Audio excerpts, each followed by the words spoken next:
Welcome to Safe Option Strategies presentation of corporate earnings. The following presentation is a production of Safe Option Strategies and the content is protected by copyright.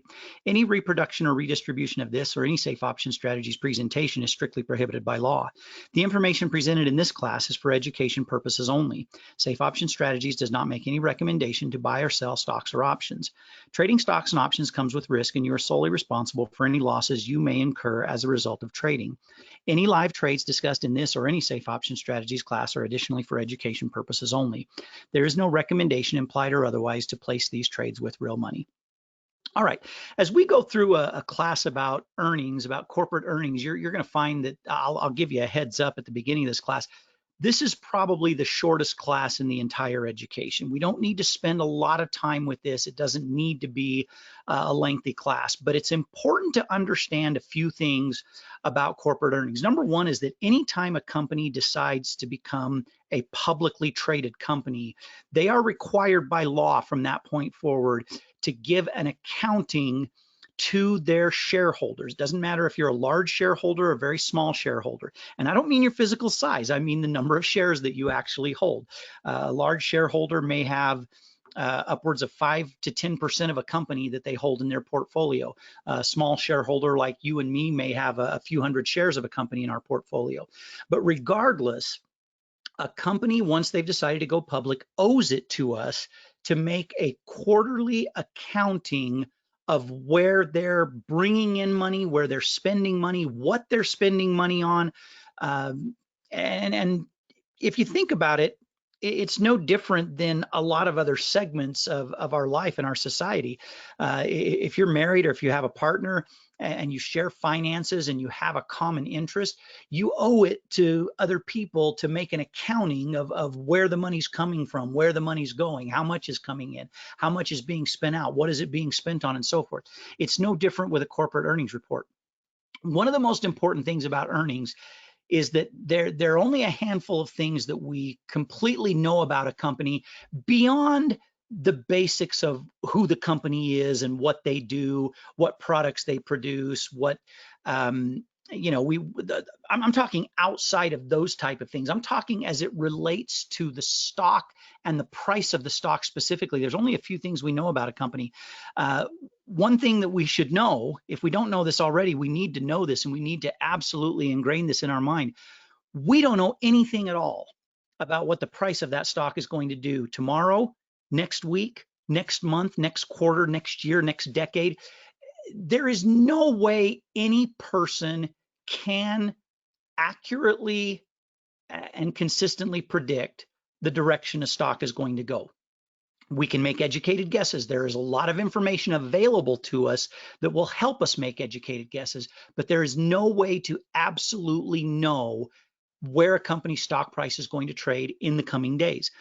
One of the reasons that's so important is it's important to maintain the mindset that everything we do in the stock market is based on educated guesses.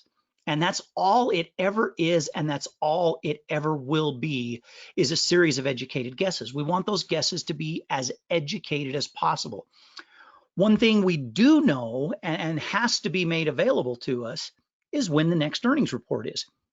Every publicly traded company has to report their earnings 4 times each year. So they're oftentimes referred to as quarterly earnings reports. Now, there's talk from time to time. I don't know if this will ever happen. There is talk from time to time about companies going to a semi-annual reporting. Meaning instead of 4 times a year, they'll only report their corporate earnings twice a year. I don't know if that will ever happen. I've heard it talked about for well over a decade. It's been talked about a little bit more in the recent 1.5 to 2 years. It's something it possibly could happen, but for right now, it's 4 times each year. The reason there is, you'll hear about earnings season. If you're newer to the market, you'll hear about earnings season. The term earnings season applies to the approximate 1 month period of time 4 times each year where a majority of the Fortune 500 companies, the publicly traded Fortune 500 companies report their earnings. From about the middle of April to the early to middle part of February. Then from the, excuse me, I think I said the middle of January to the middle part of February, the middle of April to the early part of May, the middle of July to the early to mid part of August, and then the middle part of October to the early to mid part of November. That is considered earnings season because of the large percentage of companies that are publicly traded that report their earnings during that time. It is not required that any company reports their earnings at a specific time, but they'll usually keep it relatively consistent to approximately the same time each of those months that they report. Some companies are quicker to lock in their earnings report date than other companies. There is not a requirement that is written in stone by the SEC or by any other governing body that says a company has to publish their earnings date and have it on the calendar and locked in place a month or 2 months or 3 months in advance. It would be nice if they did that, and I'll tell you why in a little bit. But there is a requirement that a company has to give at least several business days notice of when their conference call is going to be held and their numbers are going to be released. One of the main reasons for that, believe it or not, even though it's not a huge company, one of the main reasons for that goes back to, I believe the year was 2007. Just a little bit of history here. I think it was October of 2007. The company Crocs, and Crocs, their ticker symbol is CROX. Crocs makes shoes and some other accessories. In 2007, on Halloween Day, October 31st, Crocs had still not posted to their website or made official to anyone else who could report when they were going to report their corporate earnings. Everyone knew that they were due to report sometime at the end of October or the very early part of November, but they did not have a date locked in and set that people could react to or could prepare for. That's a better way to phrase it, is they didn't have a date that people could prepare for. Less than 30 minutes prior to the close of the market on October 31st, 2007, Crocs announced in a public, they issued a public statement or a press release that they were going to report their quarterly earnings just after the market closed. So people, if they were paying really close attention, people had a whole 30 minutes prior to the close of the market that they could do anything to prepare for Crocs reporting their numbers. When Crocs reported their numbers after the close of the market, within a half an hour after the market had closed, they missed their numbers badly. On November 1st, when the market opened, Crocs lost almost 35%. And over the course of the next several months, Crocs lost nearly 80% or more. I think it was actually over 90% of their value. They went from being a stock that was trading up around $70 to $75 a share. And over the next couple of quarters, Crocs got down to as low as $1 a share, $1.50 a share, somewhere in that neighborhood. Now, there was a class action lawsuit filed against Crocs. I don't know all the details of what Crocs settled on with their shareholders, but what was determined in the class action lawsuit is that it's completely unfair and now unlawful for a company to give that short of notice. And I believe it is 72 hours in business days. 72 hours is the minimum notice that a company can give on when they report their next earnings. And that way, if you own shares of that stock, you have the ability to make a determination of whether you want to hold on to those shares, whether you want to protect those shares with long puts, whether you want to add more shares, and you don't have to be 100% reactionary to the news that comes out on their earnings report. The very first time I recorded this class on earnings, I was absolutely convinced that this third bullet point on here was truthful in every way. I'm not suggesting that it's not truthful. I still think that earnings is the most likely event, the most likely scheduled thing that has the possibility of changing the direction of a stock. But The stock market has become a lot more volatile since the first time I ever recorded this class. And so I'm going to add to this right now that it's still slightly the most likely. In fact, if I grab my pen here, I maybe should have thought of doing this before I started this class, but I should put the word, I'm not going to put the whole word, but I should put the word slightly. There's kind of a poor abbreviation for slightly. It is slightly the most likely thing to change the direction of a stock. There are a lot of other things now. The market has become more news driven than ever before. And as we get farther along in classes, as we move into more classes where we talk about the strategies, we're going to talk more, especially in the collar trade classes, about the importance of keeping protection in place on a stock rather than just protecting a stock going into the earnings report. All right, let's go ahead and break down and talk really quickly about what a typical earnings report includes. Usually, in fact, almost always, there's going to be a report on revenue. That's oftentimes referred to as the top line. Profit and earnings per share, one or the other, are oftentimes referred to as the bottom line. I think one of the most important things you can listen for in an earnings report has to do with organic growth. Earnings per share can be manipulated with share buybacks. When you hear about a company doing a share buyback, when you hear about companies doing mergers and acquisitions, share buybacks and mergers and acquisitions are the two biggest things that can affect an earnings per share that are not organic growth. We're going to talk about each one of these things in turn. But mergers and acquisitions and stock buyback, when a company goes out on the open market and buys back its own shares, and therefore it changes the ratio of shares that are available on the public market, that can affect the earnings per share value. Mergers and acquisitions can affect the earnings per share value. So these things are not the same as organic growth. Organic growth is when there is an increase in revenue and an increase in profits that is primarily due to the company growing more in terms of their product line, their services, their overall revenue, their contracts, and so forth. All right, it is not required that a company give this information in an earnings report, but it is very traditional, very common, and has become an expected thing that a company offers a guidance statement. A guidance statement is simply a company giving you their best guess, and then they admit that it's a best guess, but they're giving you the best guess on what is going to happen next quarter and sometimes for the entire forward-looking year, in terms of where they think their sales are going to be, where they think they're going to grow, upcoming mergers or acquisitions that maybe they think they're going to be a part of, upcoming expenditures that they think they're going to incur. So let's go through each one of these and just talk about it briefly. Again, we're going to go quick because this is information that some of it is just plain common sense, and others, all of it is very easy to just look up if you ever need a more clear definition.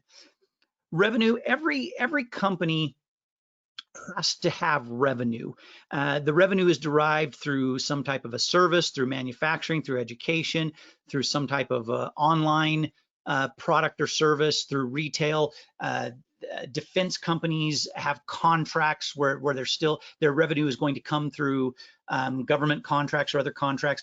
All companies need revenue. When money stops coming in, you either need to have a wealth of cash available to keep running the company, and that's not ever going to last forever, or you're going to be out of business. One thing you have to ask yourself if you're ever listening to an earnings report, and I would encourage you, if you've never done it before, take a look at a company that you trade, take a look at a company that you follow, look at when their next scheduled earnings report is, and see if you can figure out how to. It's usually very easy to get online and listen to the conference call about earnings. Now, sometimes they're very boring, and a lot of what's talked about is numbers and accounting, and if you don't have a little bit of an accounting mind, it could be fairly boring, but it's a good exercise to do at least one time. One thing that you want to look for is revenue growing quarter after quarter and year after year. A lot of times the revenue for a quarter is compared to the revenue for the same quarter 1 year before, but unless a company is incredibly seasonal, a lot of companies are partially seasonal, but unless a company is completely seasonal, where they know without exception that every year their best quarter is going to be the fourth quarter because they're a retail company and the Christmas holiday is where their biggest sales come in.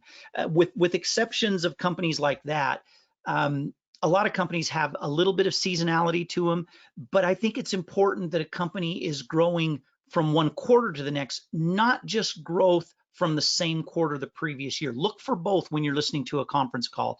And one of the reasons, a couple of classes ago when we went over fundamental analysis, if you go back a couple of classes, one of the reasons we talked about debt is because revenue relates directly to debt. Is there enough revenue coming in to not only use money for the basic overhead and cost to run the company? Is there money to pay down the debt? Is there money to meet the debt obligations, including the interest? Is there money to continue to do research and development and still manage the debt? That's one of the key things you need to look for when you're looking at a company's revenue. Profit, understand there's a big difference between revenue and profit.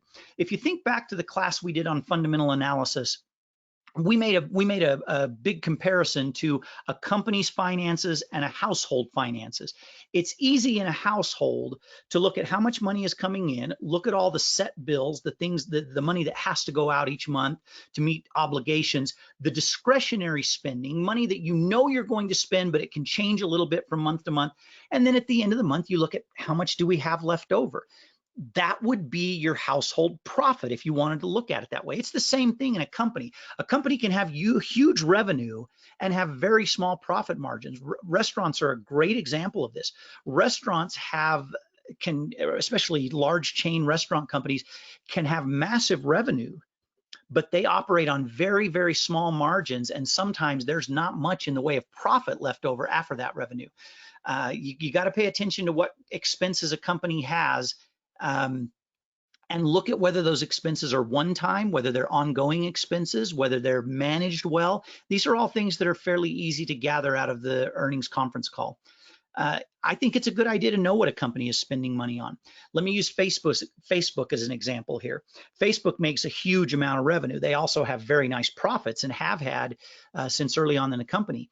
Facebook also spends a lot of money acquiring other companies, not every single quarter, but pretty consistently every year. Facebook is out acquiring other companies.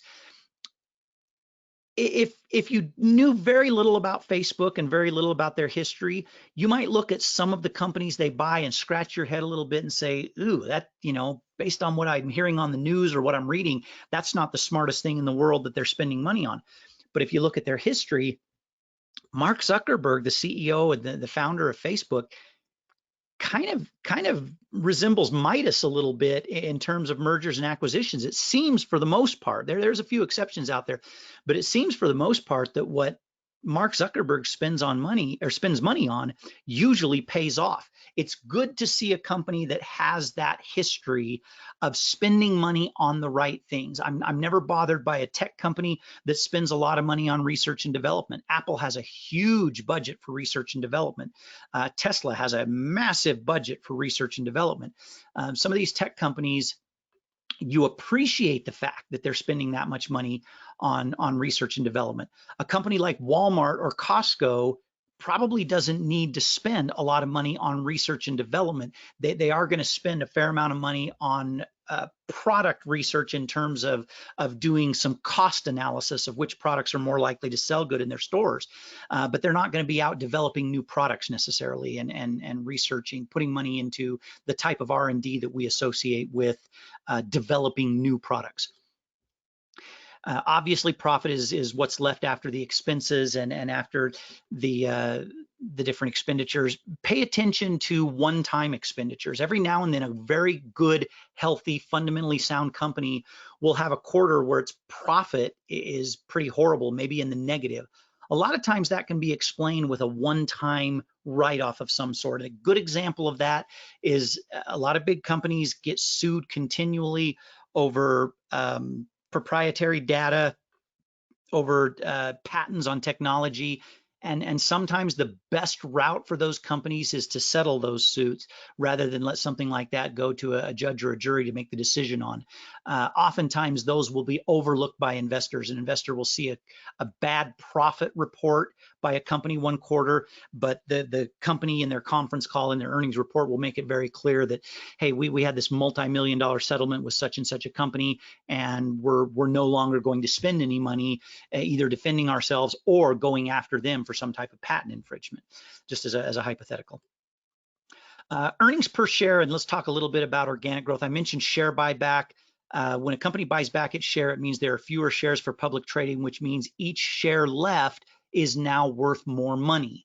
A company can boost its earnings per share by simply buying back shares when they have the cash on hand and the ability to do that. That is not the same as organic growth. Organic growth will factor out not only share buyback, but how the earnings per share may have increased or decreased based on a merger or acquisition. Oftentimes when companies merge together, or when one company acquires the other, they'll acquire that company by purchasing all of that company's stock at a certain agreed to price. And then anyone who was holding the stock of the company that's being absorbed will now have a dollar value exchange for the shares of a new company. And when that exchange takes place, it can affect the price per share of the company for good or bad. That is not organic growth. Organic growth is simply a way of saying, is there real company growth? Is the company expanding? Are they opening more stores? Are they selling more iPhones? Are they getting more subscribers if it's a Netflix? One of the biggest numbers that's looked at when Netflix gives its report is how many new subscribers they bought in. New subscribers is organic growth for Netflix. New iPhone sales, especially first-time buyers of iPhones, is organic growth for a company like Apple. I love to be invested, especially when it comes to collar trading. It's a little bit less important for me when it comes to option-only trading and spread trading. But with collar trades, it is very important for me that I'm dealing with a company that experienced more often than not in their quarterly report, they're reporting some organic growth. Let's talk just briefly about guidance. Guidance is a tricky thing simply because a company is projecting what they are hopeful they will do in the next quarter. At the time we're recording this class, we're just maybe towards the end, and I don't know if we're 100% out of it, but we're towards the end of the economic devastation that hit our country and hit the entire globe through the 2020 COVID-19 pandemic, the coronavirus pandemic. Those are unexpected things that no company can account for. Those are black swan events. But when it comes to a company offering guidance and offering an outlook or a projection of where they expect to be in the next quarter or the next year, there are many other events that for that specific company could be a type of a miniature black swan event. A lawsuit is a great example of that. I have a friend who is an attorney, and I didn't trade stocks back in the late 1970s or early 1980s. But this friend of mine who is an attorney said that the McDonald's Corporation is still referenced for first-year law students as an example of why companies don't ever want to go all the way to a jury trial when someone sues them. They would much rather settle out of court. If you remember the famous case sometime in the late 70s or early 90s, where a woman spilled coffee on herself. It was admitted that she spilled it on herself. She scalded her legs and thighs, and she sued McDonald's because McDonald's did not have an adequate warning printed on their coffee cup and in other places that this hot coffee could scald a person. McDonald's, thinking that there was no way in the world this woman, through her own negligence, could sue them, allowed that case to go all the way to a jury trial. And this woman was awarded millions of dollars by a sympathetic jury. The reason I bring that up is because that is the type of thing that can be a one-off that will affect a company's guidance. A company cannot guide for an unexpected event like that. They cannot offer projections or an outlook for next quarter and say, and then they're not going to say in a conference call, you know, we expect to sell this many iPhones and we expect to have this much money from iTunes and Apple Music, and we expect to do this much in Apple Pay revenue. And then we think there's probably some random chance that we're going to get sued by someone and lose $5 billion because of it. It's just not something you can project for. Now, companies have attorneys and they're somewhat prepared for those type of things, but they may not ever know if there's going to be a judgment or something like that.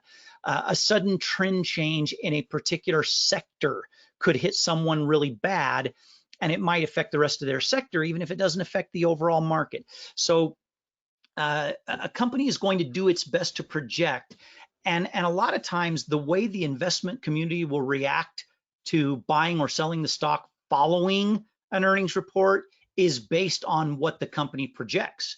A lot of times they're worried a little bit less about the numbers that came in on the previous quarter, and they're a little more concerned with, what are you doing for me in the future? What do you think is going to happen going forward?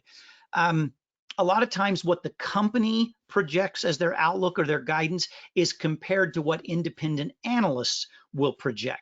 And if a company's projections are in line or better than what analysts are projecting, you might see an instant increase in the price of the stock over the next few trading days. If a company offers guidance and it doesn't come in as high as what analysts' expectations are for that company, you might see the company sell off a little bit in the next day's tradings. And that's kind of the point of this next bullet point. How far off are the numbers and who's projecting more? Is the company projecting better number than the analysts or vice versa? That can definitely affect which direction the stock is going to move following an earnings report. A company is trying to tell its investors what the future holds, and they're always going to try to have some optimistic spin on it, but that doesn't mean they're always going to be successful with that optimistic spin. Sometimes they'll try to put an optimistic spin on something, but they're also trying to be truthful and say, however, we expect to meet these headwinds with this change in the economy, and therefore, we can't project higher than X dollars or something like that. Let's talk just very, very briefly about analysts. Analysts this is one of my favorite topics to get off on a tangent about, and I'm going to spare you that right now. The term analyst expectation is defined this way in Investopedia. It is a report issued by an individual analyst, investment bank, or financial services company indicating how a particular company's stock will perform in the coming quarter. Analysts provide guidance as to how they expect a company to perform. This is a very key part of this definition. Analysts provide guidance as to how they expect a company to perform. This is typically a range of values that a particular variable is expected to fall between. If a stock performs better than what analysts expected, it is considered to have beat expectations or delivered stronger than expected results. Oftentimes you'll hear that the sort of accepted slang term for that is that the company beat the street.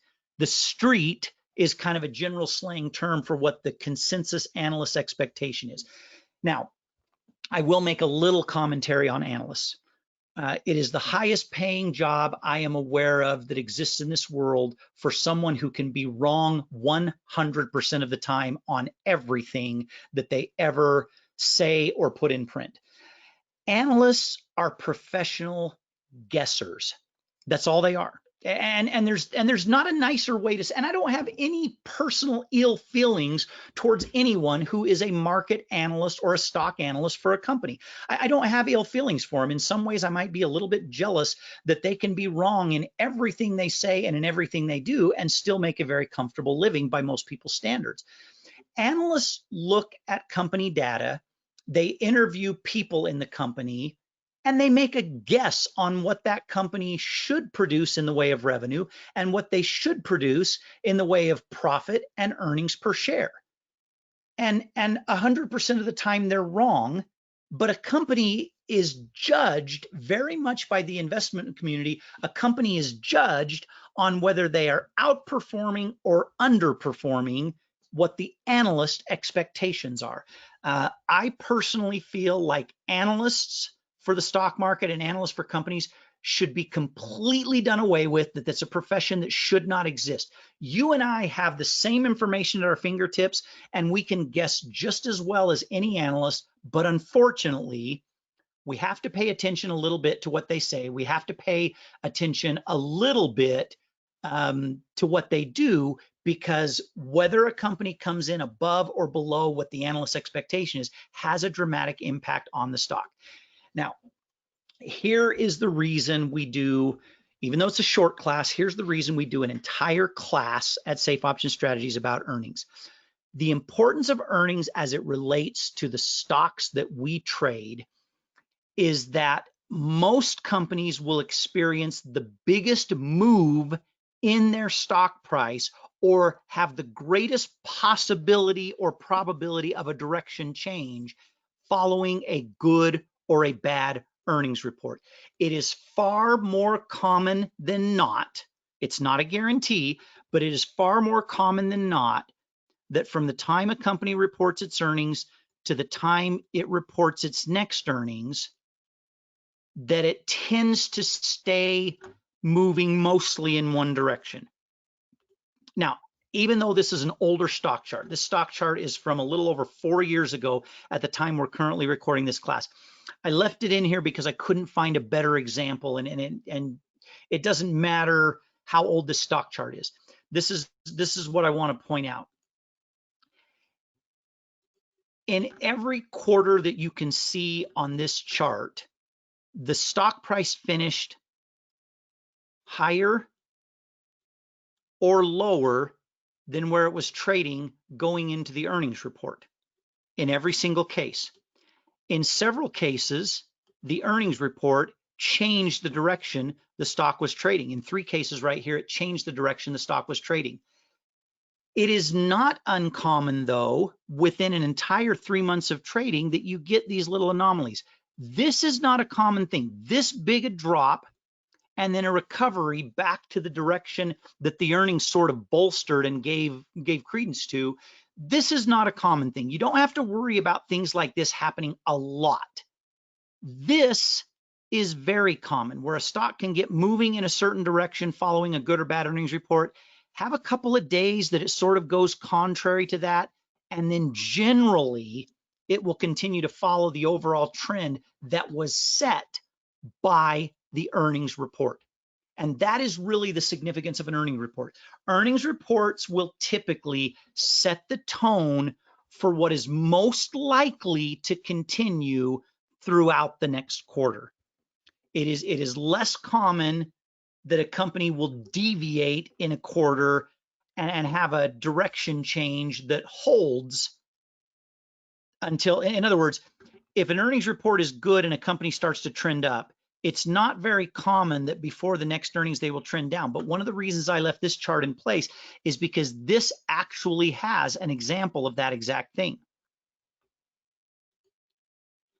On this earnings report right here, the company started trending down, but it managed to not only reverse, but finish to the upside. This is a rarity. This does not happen often.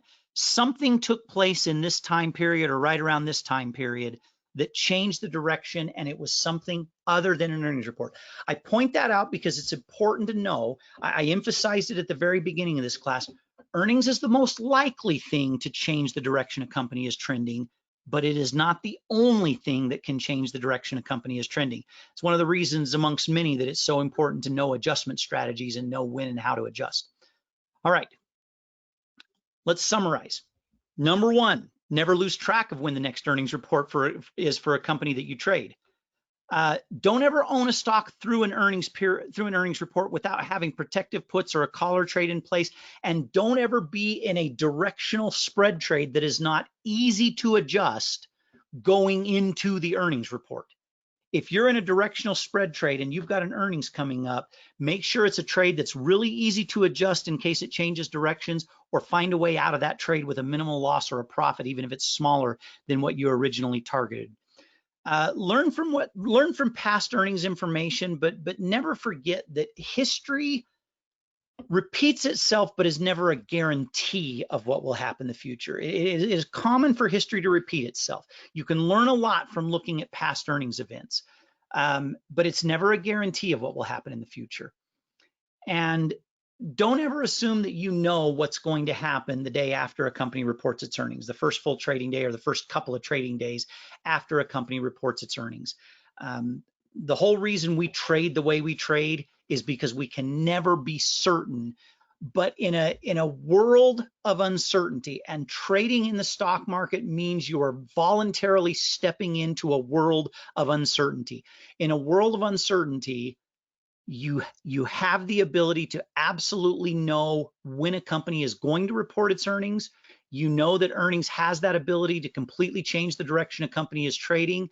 And when you know that, you've injected a little bit of certainty into an otherwise very uncertain situation. That wraps up our class on earnings. Thank you, everybody. Bye-bye.